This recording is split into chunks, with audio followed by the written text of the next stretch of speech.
بسم اللہ الرحمن الرحیم۔ الیاس بخاری آپ کی خدمت میں حاضر اردو کے آج ایک نئے ٹاپک کے ساتھ۔ امید ہے کہ آپ کو اس کی سمجھ آئے گی انشاءاللہ۔ ابھی تک ہم نے اردو میں اسم کی اقسام پڑھا تھا۔ اسم کی اقسام تک ہم نے پڑھا تھا۔ اسم کی اقسام میں سب سے پہلے اسم کی اقسام بلحاظ معنی ہم نے پڑھا تھا۔ اس میں معرفہ، اس میں نکرہ۔ اس میں معرفہ کی ہم نے ڈیٹیل سے اقسام پڑھی تھی 4، پھر ان 4 میں سے ایک اس میں علم تھا، اس میں علم کی آگے 5 اقسام پڑھی تھی ہم نے، اور اس کے علاوہ اس میں نکرہ کی اقسام ہم نے پڑھی تھی۔ آج ہم پڑھیں گے اسم کی اقسام بلحاظ بناوٹ۔ اسم کی اقسام بلحاظ بناوٹ، اس میں جامد، اس میں مصدر، اس میں مشتق۔ اب یہ 3 اقسام بلحاظ بناوٹ ہیں، اس میں جامد، اس میں مصدر، اس میں مشتق۔ لیکن ان 3 کو پڑھنے سے پہلے کچھ مخصوص الفاظ میں آپ کے سامنے رکھنا چاہتا ہوں۔ اکثر ان میں ابہام سا رہتا ہے، تو یہ آج آپ انشاءاللہ کلیئر اس کو سمجھیں گے۔ سب سے پہلے ہے جمع اور اسم جمع۔ جمع اور اسم جمع کیا ہوتا ہے؟ یاد رکھیں، جمع کا واحد ہوتا ہے جبکہ اسم جمع کا واحد نہیں ہوتا، یا یہ کہیں کہ جو واحد ہوتا ہے اس کا جمع جمع ہوتا ہے، لیکن جو اسم جمع ہوتا ہے، اسم جمع نہ اس کا کوئی آگے جمع ہوتا ہے اور نہ اس کا کوئی پیچھے واحد بنتا ہے۔ مثال کے طور پہ کتاب سے کتابیں، اب یہ جمع ہے اور اسم جمع، جیسے جماعت آرمی، تو ہم آرمی کو آرمیہ نہیں کہہ سکتے، اس وجہ سے اس کو کیا کہتے ہیں؟ اسم جمع۔ آگے آپ کے سامنے ایک لفظ لکھا ہوا ہے حسب و نسب۔ حسب و نسب میں فرق کیا ہے؟ بہت زیادہ ہم یہ الفاظ استعمال کرتے ہیں، حسب و نسب۔ جب ماں کی طرف سے خاندانی تعلق کو جوڑا جاتا ہے اسے حسب، جبکہ باپ کی طرف سے جب خاندانی تعلق کو جوڑا جاتا ہے تو اسے نسب کہتے ہیں۔ اس کے بعد ہے رنج و غم۔ کسی بات یا واقعے پر معمولی فکر کو رنج اور شدید قسم کے فکر کو غم کہتے ہیں۔ مثال کے طور پر جاوید کے اس برتاؤ سے مجھے رنج ہوا، اور دوسری مثال دیکھیں، دوست کے انتقال کی خبر سن کر مجھے غم ہوا۔ اب دیکھیں، جاوید نے برتاؤ کیا تو مجھے تھوڑا سا رنج ہوا۔ اب شدید قسم کا جو ہوگا رنج، اس کو پھر رنج نہیں بلکہ اس کو غم کہیں گے۔ جیسے دوست کے انتقال کی خبر سن کے مجھے غم ہوا، تو انتقال سے بڑی اور بری خبر کیا ہو سکتی ہے؟ تو یہ غم ہوا۔ اس کے بعد ہے عزم اور قصد۔ عزم اور قصد میں فرق کیا ہے؟ کسی کام کو شروع کرنے کے صرف ارادے کو عزم کہتے ہیں، کسی کام کو صرف شروع کرنے کے ارادے کو عزم کہتے ہیں، اور جب ارادے کے ساتھ عمل بھی شروع ہو جائے تو اسے قصد کہتے ہیں۔ اس کے بعد 4 اور ہیں، سہو اور خطا۔ سہو اور خطا میں کیا فرق ہے؟ اب دیکھیں، سہو نماز میں بھی ایک چیز آتی ہے، سجدہ سہو جس کو بولتے ہیں، یعنی کہ اچانک سے بندہ نماز پڑھتے ہوئے کوئی رکعت رہ جائے یا کچھ چیز پڑھنا بھول جائے تو اس کو ہم سہو کہتے ہیں۔ تو سہو اور خطا میں کیا فرق ہے، اس کو ذرا سمجھیں۔ سہو کے معنی ہے بھول جانا یا غلطی کرنا، جیسے انسان کی فطرت ہے غلطی کرنا، مگر جو بھول جلد یاد آ جائے اسے سہو کہتے ہیں، اور جو مشکل سے یاد آئے یا اس میں ارادے کا بھی عمل ہو، یعنی کہ جس میں ارادے کا بھی عمل دخل ہو، اسے خطا کہتے ہیں۔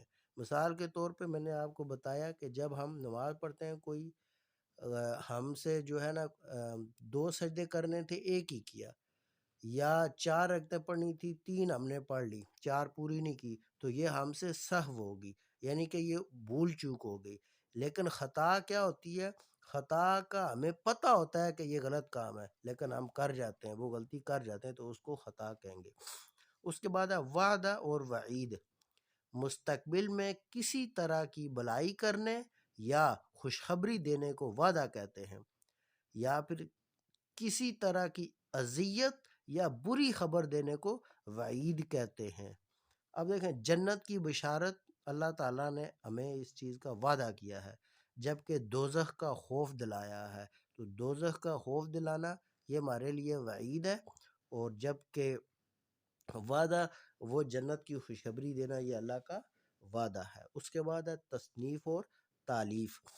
تصنیف اور تالیف میں کیا فرق ہے؟ دیکھیں، کسی کتاب کو از خود لکھنا تصنیف کہلاتا ہے، کسی کتاب کو از خود لکھنا تصنیف کہلاتا ہے، جبکہ دوسروں کے لکھے ہوئے حصوں کو، منتخب حصوں کو یکجا کر کے کتاب کی شکل دینے کو تالیف کہتے ہیں، کیونکہ یہ ہم دوسروں کے حصے اٹھاتے ہیں کتاب کے، تو اس طرح ہم جو ہے ایک پوری بک لکھ دیتے ہیں، تو اس کو ہم تصنیف نہیں کہیں گے بلکہ اس کو ہم تالیف کہیں گے۔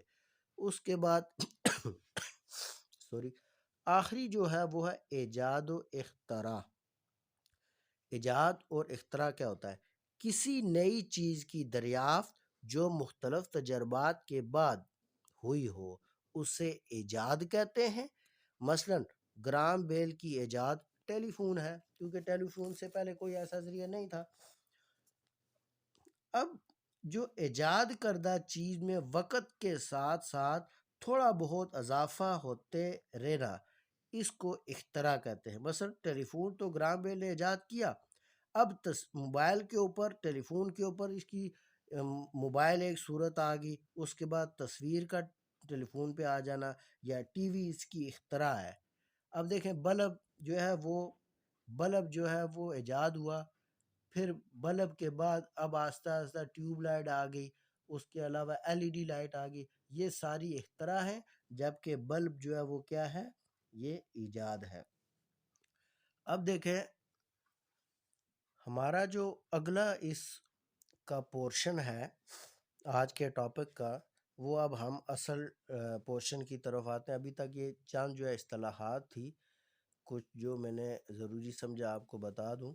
تو اب ہمارا جو اصل ٹاپک آج چھوٹا سا ہے وہ ہے اسم کی اقسام بلحاظ بناوٹ۔ یاد رکھیں، یہ اسم کی اقسام اس میں نکرہ ہی کی اقسام ہے بلحاظ بناوٹ۔ اس میں جامد، اس میں مصدر، اس میں مشتق، اور انہی میں سے سوال بعض اوقات آتا ہے۔ اب دیکھیں، اسم کی اقسام بلحاظ بناوٹ کیا ہے؟ اس میں جامد ہے، اس میں جامد وہ اسم جو نہ تو خود کسی اسم سے بنا ہو اور نہ اس سے کوئی دوسرا اسم بن سکے، اس کو اس میں جامد کہیں گے۔ جیسے درخت یا چٹان، نہ چٹان کسی دوسرے لفظ سے بنا ہے، نہ چٹان سے آگے کوئی نیا لفظ بنے گا، اس وجہ سے اس کو اس میں جامد کہتے ہیں۔ یاد رکھنے کے لیے، کنسپٹ بنانے کے لیے، جامد سے مراد بس سخت چیز سمجھ لیں، جمی ہوئی چیز جامد، نہ اس سے پہلے کچھ بنے نہ بعد میں بنے، بس سیدھی سی بات جامد سمجھ لیں اس کو کنسپٹ بنانے کے لیے۔ اس کے بعد دوسرا وہ ہے اس میں مصدر۔ مصدر کا ٹاپک میں پہلے سے آپ کو پڑھا چکا ہوں، آپ کو یاد ہوگا۔ مصدر کو یہ سمجھے کہ ورب بھی کہتے ہیں، فعل جس کو، وہ اسم ہے جو خود تو کسی دوسرے اسم سے نہ بنے لیکن اس سے مزید اسم اور فعل بنائے جا سکیں۔ میں نے کیا بولا؟ اس میں مصدر وہ اسم ہے جو خود تو کسی اسم سے نہیں بنا لیکن اس سے بہت سے آگے اسم اور فعل بنائے جا سکتے ہیں۔ مثلا رونا، اب رونا کیا ہے؟ کسی بچے کا رونا یا بڑے کا رونا۔ اب رونا پیچھے کسی لفظ سے نہیں بنا ہوا لیکن آگے اس سے لفظ بنتے جائیں گے، جیسے رونے والا یا پھر رویا وغیرہ۔ اب تیسرا جو ہے وہ ہے اس میں مشتق۔ اس میں مشتق کیا ہے؟ وہ اسم ہے جو خود مصدر سے بنے مگر اس سے کوئی مزید لفظ نہ بن سکے۔ مشتق اخذ ہوتا ہے مصدر سے لیکن آگے اس سے کوئی نیا لفظ نہیں بنتا۔ مثال کے طور پہ لکھنا سے لکھائی، پڑھنا سے پڑھائی۔ اب دیکھیں، لکھنا مصدر ہے، اس سے لکھائی تو بن گیا، مشتق تو بن گیا، لیکن اب لکھائی سے آگے اور کوئی چیز نہیں ہے۔ کیوں؟ کہ اس سے آگے کوئی لفظ نہیں بنتا، اس لیے اس کو مشتق کہتے ہیں، لیکن یہ خود پیچھے لکھنا سے بن کے آیا ہوا ہے، لکھائی۔ جیسے پڑھنا مصدر ہے تو پڑھائی، یعنی کہ پڑھائی کا لفظ پڑھنا سے تو اخذ ہے، لیکن پڑھائی سے آگے یہ لفظ مزید نہیں بناتا، اس لیے اس کو اس میں مشتق کہتے ہیں۔ آج کا ہمارا اتنا چھوٹا سا ٹاپک تھا جو میں آپ کو تھوڑا سا ریوائز کر دیتا ہوں۔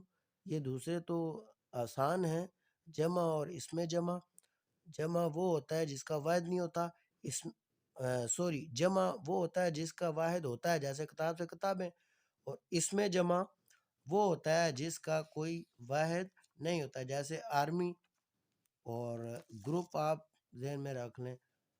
اس کے بعد حسب و نسب، ماں کی طرف سے جو نسل ہوتی ہے وہ حسب کہتی ہیں، اور باپ کی طرف سے جو ہوتی ہے اس کو نسب کہتے ہیں۔ پھر اس کے بعد ہے ایک رنج اور غم، تھوڑا سا جو صدمہ ہوتا ہے اس کو رنج کہتے ہیں، اور زیادہ جو صدمہ ہوتا ہے اس کو غم کہتے ہیں۔ عزم اور قصد، عزم کسی کام کو کرنے کا ارادہ کر لینا عزم ہوتا ہے، لیکن قصد ارادے کے ساتھ عمل کرنا بھی شروع ہو جاتا ہے۔ اس کے بعد سہو اور خطا، سہو جو ہے وہ بھول چوک ہو جاتی ہے، لیکن خطا میں بندے کا ارادے کے ساتھ ساتھ اس کو پتہ ہوتا ہے کہ یہ میں غلطی کر رہا ہوں۔ وعدہ اور وعید، وعدہ وہ ہوتا ہے جو اللہ ہم سے وعدہ کرتا ہے، مثلا جنت کا وعدہ، اور اس کے بعد وعید وہ ہوتی ہے جیسے دوزخ کا خوف دلانا وعید ہے۔ تصنیف اور تالیف سوری تصنیف وہ ہوتی ہے جو از خود لکھی جاتی ہے، تالیف وہ ہوتی ہے جو دوسروں کی لکھی ہوئی کتابوں سے تھوڑا تھوڑا حصہ اٹھا کے ایک نئی کتاب لکھی جاتی ہے، اس کو بولتے ہیں تالیف۔ ایجاد و اختراع، ایجاد وہ ہوتا ہے کوئی نئی چیز بنائی جاتی ہے، اختراع وہ ہوتا ہے کہ نئی جو چیز بنائی جاتی ہے اس میں تھوڑی بہت آگے تبدیلیاں کر کے اور چیزیں بناتے جائیں تو اس کو اختراع کہتے ہیں۔ امید ہے کہ آپ کو آج کی ویڈیو پسند آئی ہوگی۔ اگر آپ کو آج کی ویڈیو پسند آئی، لائک کریں، سبسکرائب کریں اور شیئر کریں، اور بیل آئیکن پر بھی پریس کر دیں، تو انشاءاللہ اگلی جو بھی ویڈیو ہوگی وہ آپ کو ملتی رہیں گی۔ اللہ حافظ۔